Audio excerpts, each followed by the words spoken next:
Assalamualaikum warahmatullahi wabarakatuh. Perkenalkan, nama saya Sufi Rupiansa.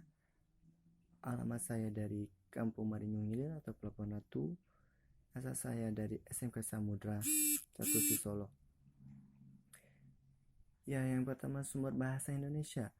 Melayu sebagian sumber akar bahasa Indonesia yang kita gunakan sekarang.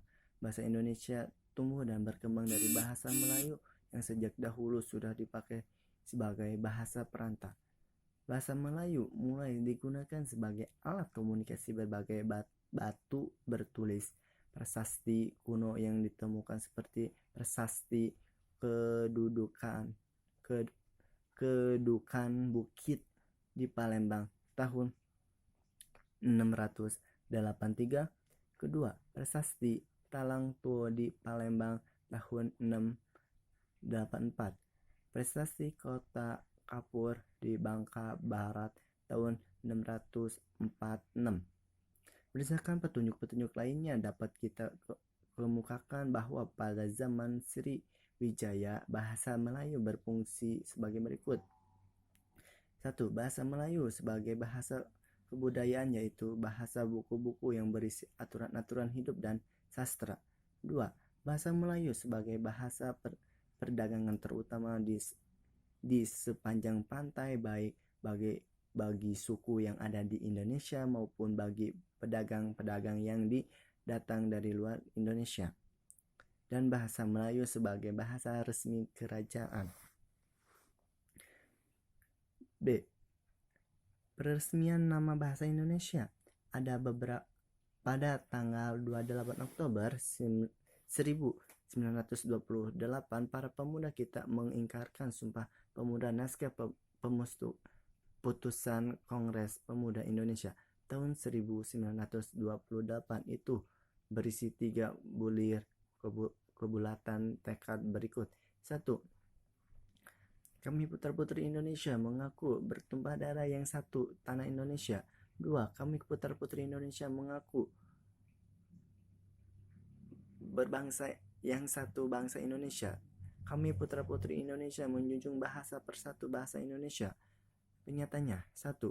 adalah pengakuan bahwa pulau-pulau yang bertebaran dan lautan yang menghubungkan pulau-pulau yang merupakan wilayah Republik Indonesia sekarang adalah satu kesatuan tumbuh darah. Tempat kelahiran disebut tanah air Indonesia. 2. adalah bahwa manusia-manusia yang menempati bumi Indonesia juga merupakan satu kesatuan yang disebut bangsa Indonesia. 3.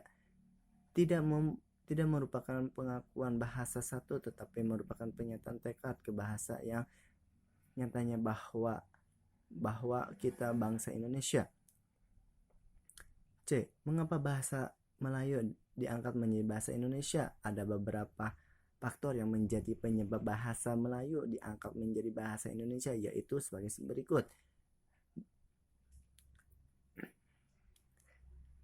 Suku Sunda, suku Jawa, suku Sunda, suku-suku yang lain dengan sukarela menerima bahasa Melayu menjadi bahasa Indonesia sebagai bahasa nasional, atau bahasa Melayu mempunyai kesanggupan untuk dipakai sebagai bahasa kebudayaan dalam arti yang luas. Peristiwa-peristiwa penting yang berkaitan dengan perkembangan bahasa Melayu Indonesia. Tahun-tahun penting yang mengandung arti sangat menentukan dalam sejarah perkembangan bahasa Melayu Indonesia dapat diperinci sebagai berikut.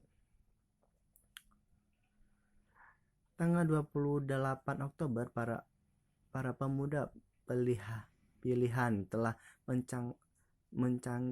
memancangkan tonggak yang kukuh untuk berjalan bahasa Indonesia.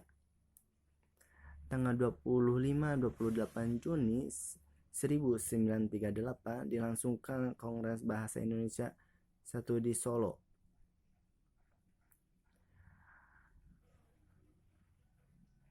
Kedudukan dan fungsi bahasa Indonesia. 1. Kedudukan bahasa Indonesia. Indonesia mempunyai kedudukan yang sangat penting karena bahasa Indonesia bahasa nasional.